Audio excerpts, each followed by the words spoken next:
विद्यार्थियों, मैं आप लोगों को इससे पिछले लेक्चर में पर्सनालिटी 3.1 के प्रश्न संख्या 6 के 2 तक बता दिए थे। तीसरा सवाल जो है आप लोगों को मैं HW में देखिए दिए थे बनाने के लिए। जो विद्यार्थी बना लिए हैं थोड़ा मिलाइएगा, जो विद्यार्थी नहीं बनाए हैं वो थोड़ा देखिएगा, ध्यान से बना लीजिए। तो चलिए हम लोग देखते हैं प्रश्न संख्या तीसरा क्या है, वो आपके सामने देखिए लगा हुआ है। लिखा है कि निम्नलिखित समीकरणों से x, y तथा z के मान ज्ञात कीजिए। इसमें कहा गया है कि इतना बराबर देखिए यह दिया गया है।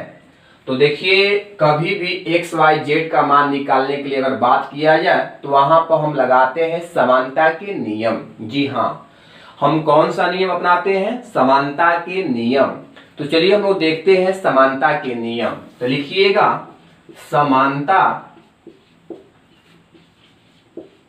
के नियम से आगे हम लोग बात को रखते हैं। देखिए क्या है समानता के नियम से कि यह इसके इक्वल हुआ, तो कहने का मतलब x plus y plus z बराबर 9, यह इसके बराबर हो गया। इसको हम लिखेंगे पहला समीकरण। यह इसके बराबर हुआ तो x प्लस जेड बराबर 5 समीकरण दूसरा। यह इसके बराबर हुआ y प्लस जेड बराबर 7 समीकरण तीसरा। ऐसा दिया हुआ है। अब हम करेंगे क्या कि देखिए पहला समीकरण में मैंने समीकरण पहला में समीकरण तीसरा से y प्लस जेड का मान रखने पर, जी हाँ, समीकरण पहला में समीकरण तीसरा से y प्लस जेड का मान रखने पर अब हम रखते हैं पहला समीकरण है क्या? तो समीकरण पहला है x plus y plus z बराबर 9। y प्लस जेड का मान आपको पता है, y प्लस जेड का मान आपको पता है कितना है? तो 7 है। तो x प्लस 7 बराबर 9, इसीलिए x बराबर 9 माइनस 7 बराबर कितना हुआ? 2। x के मान निकल गया 2। जब x के मान निकल गया तो आप लोग निकाल सकते हैं y का भी मान। तो देखिए y का भी मान निकाल देते हैं। तो y का मान निकालने के लिए या z के मान निकालने के लिए हम प्रयोग करते हैं। तो देखिए इसका समीकरण दूसरा क्या है? तो समीकरण दूसरा है x प्लस जेड बराबर 5। x के मान है 2, यहां रखिए 2। तो 2 प्लस जेड बराबर 5, इसीलिए जेड बराबर 5 माइनस 2, क्योंकि प्लस है तो माइनस, कितना हो गया? 3। अब हम क्या करते हैं, x भी मालूम हो गया, z भी मालूम हो गया। अब मालूम कर लेते हैं y मालूम कर लेते हैं। तो देखिए क्या है कि समीकरण तीसरा पर बात करते हैं। तीसरा समीकरण अब क्या हुआ कि y प्लस जेड बराबर 7। यहां पर z का मान कितना है? तो 3 है। तो y प्लस 3 बराबर 7, इसीलिए y बराबर 7 माइनस 3 मतलब कि 4। तो देखिए जी x के मान निकल गया, y के भी मान निकल गया और z के भी मान निकल गया। तो आप इसके आंसर में लिख सकते हैं यहां पर x बराबर 2, y बराबर 4, z बराबर 3। तो इस प्रकार से जो क्वेश्चन है कंप्लीट हुआ। तो जो विद्यार्थी बना लिए हैं तो उसको थोड़ा मिला लीजिएगा, जो विद्यार्थी नहीं बनाए हैं तो पुनः बना लीजिएगा। ठीक है, इसके बाद अगले सवाल पर हम बात करते हैं। पर देखिए प्रश्न संख्या 7 क्या है, आप लोग के सामने लगा हुआ है। देखिए लिखा है कि समीकरण इतना बराबर यह से ए बी सी तथा डी का मान ज्ञात कीजिए। चलिए ज्ञात करते हैं। कभी भी ए बी सी डी या एक्स वाई जेड का मान निकालते हैं तो वहां पर कौन सा नियम लगेगा? समानता के नियम। कौन सा लगेगा? समानता के नियम। चलिए लागू करते हैं समानता के नियम।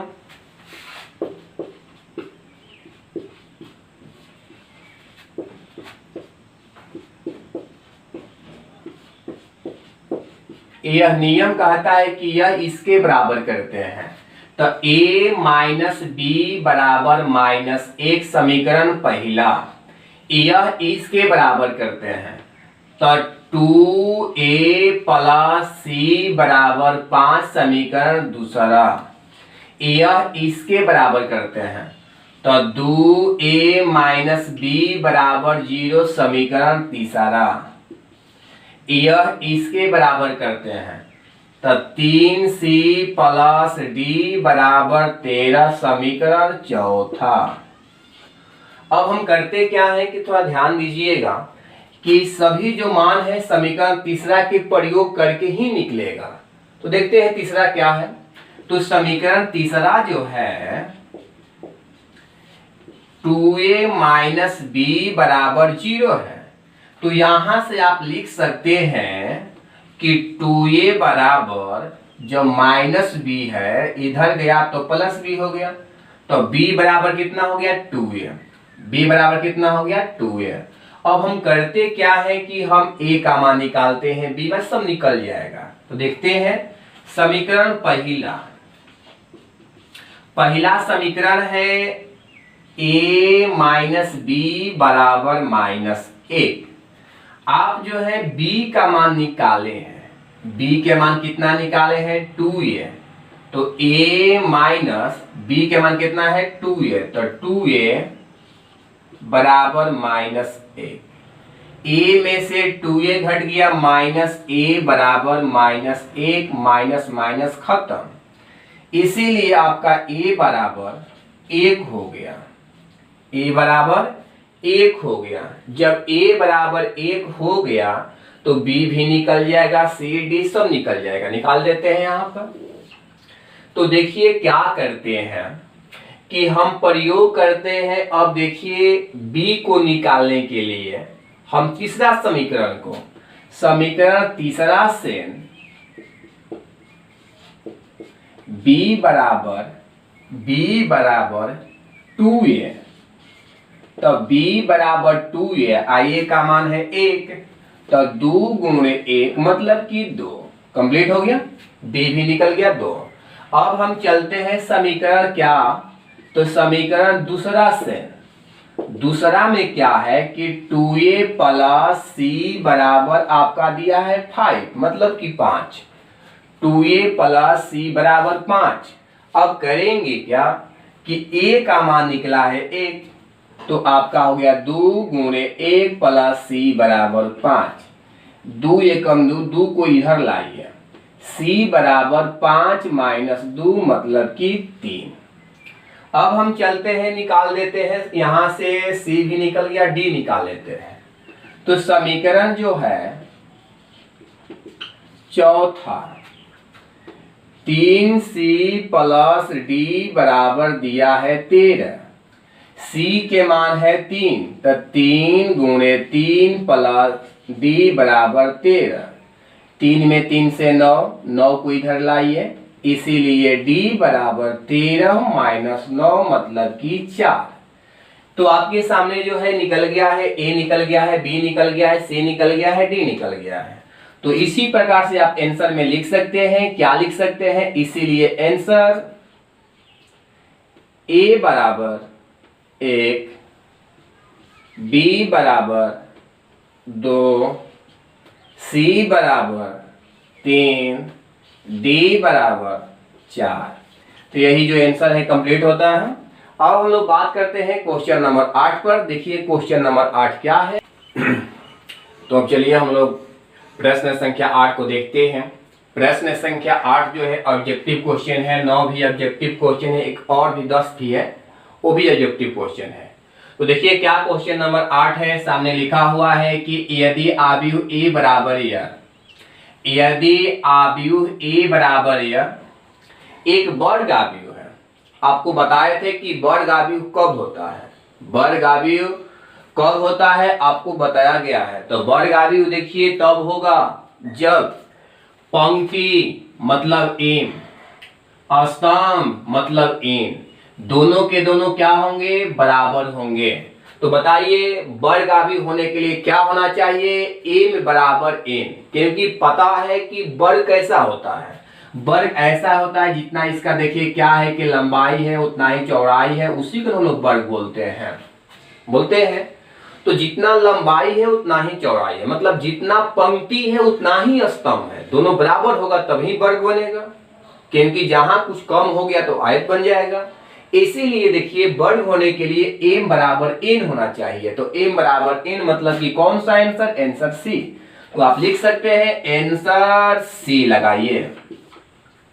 तो आपके सामने जो है आंसर सी लग गया है, आप ध्यान दीजिएगा। इसके बाद क्वेश्चन नंबर हम चलते हैं 9 नंबर पर। देखिए 9 नंबर क्वेश्चन क्या है, क्वेश्चन नंबर 9 है कि देखिए कहा है कि x तथा y के पदंत किन मानों के लिए आव्यूह के निम्नलिखित युग्म में समान है, निम्नलिखित युग्म में समान है। ध्यान दीजिए x तथा y के पदंत किन मानों के लिए आव्यूह के निम्नलिखित युग्म में समान है, इसमें क्वेश्चन में ये कहा गया है।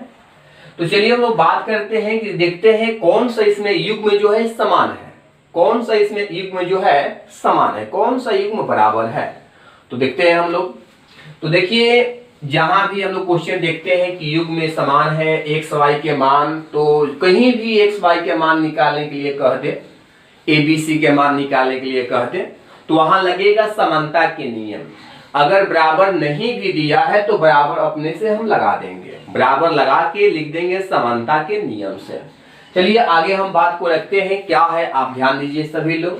तो देखिए क्वेश्चन जो है इस प्रकार से है, आपके सामने है।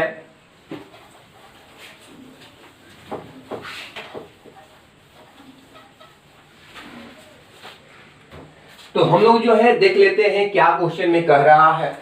तो देखिए क्वेश्चन में कह रहा है कौन सा युग्म जो है समान है, तो बात कर लेते हैं समानता के नियम से।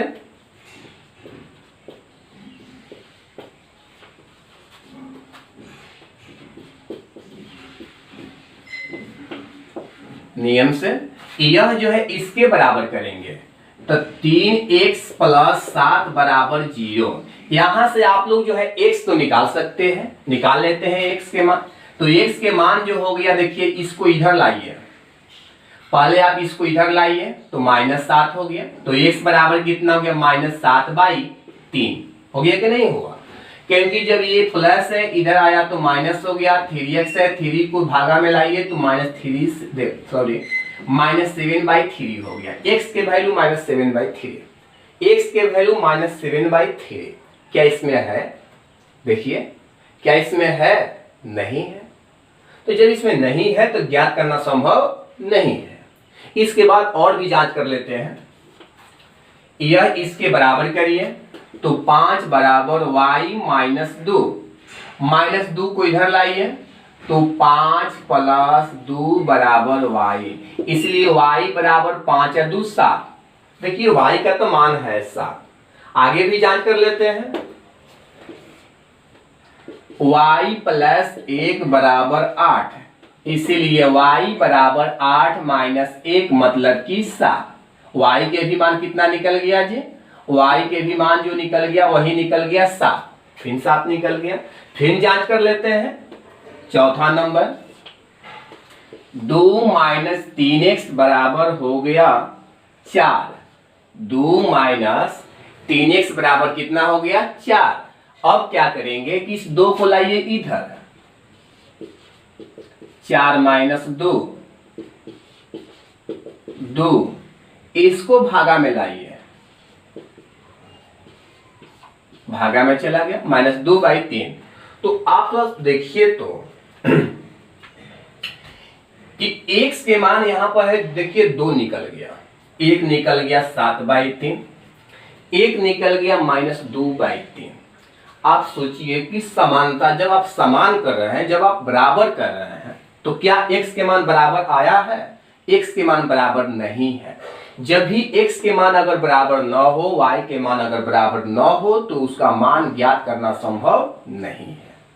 कितने विद्यार्थी जो है गलती से क्या करेंगे कि x के मान -2/3 आया है, y के मान 7 आया है, आंसर सी कर देंगे, जो कि गलत हो जाएगा। गलत होने के कारण है कि x के मान a भी तो आया है, क्या इसमें है? नहीं है। इसीलिए इसका आंसर जो है आपका हो जाएगा बी। इसका आंसर कौन सा हो गया? इसका आंसर हो गया, आंसर बी हो गया। ठीक है। इसके बाद जो है अंतिम क्वेश्चन, क्वेश्चन नंबर 10 हम लोग बात करते हैं क्वेश्चन नंबर 10 पर। क्वेश्चन नंबर 10 ऑब्जेक्टिव क्वेश्चन सामने है। तो देखिए क्वेश्चन नंबर 10 क्या है आपके सामने है कि 3 × 3 कोटि के ऐसे अवयव की कुल कितनी संख्या होगी जिनकी प्रत्येक प्रविष्टि 0 या 1 है। प्रविष्टि मतलब होता है सदस्य। क्या होता है? सदस्य। माने 3 × 3 कोटि के कुल कितने अवयव हो सकता है जब सदस्य 0 या 1 है। मान 0 को भी लेना या 1 को, माने किसी, देखिए 0 को भी आप ले सकते हैं, 1 को भी आप ले सकते हैं। माने इसमें यही देखना है कि 0 को भी लेना है, 1 को भी लेना है, मतलब या तो 0 लेना है या तो 1 लेना है, ध्यान रखिएगा। तो इसमें देखिए कंडीशन आप ध्यान रखिएगा। कोटि जो है इसमें दिया है कि 3 × 3 होना चाहिए, तो आप लिखिएगा अवयवों की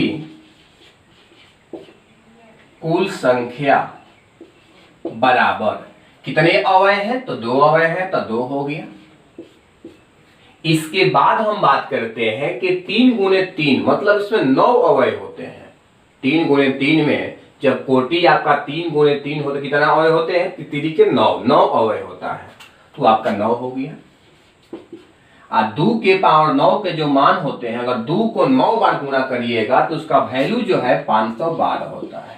तो इसका आंसर कौन सा हो गया? तो इसका आंसर जो है डी हो गया। तो इसी के साथ ये प्रश्नावली जो है समाप्त होता है। तो चलिए हम लोग बात करते हैं इसके अगले प्रश्नावली पर। तो अगले प्रश्नावली के लिए अगला थ्योरी आएगा। तो आज के लिए इतना ही, थैंक्स।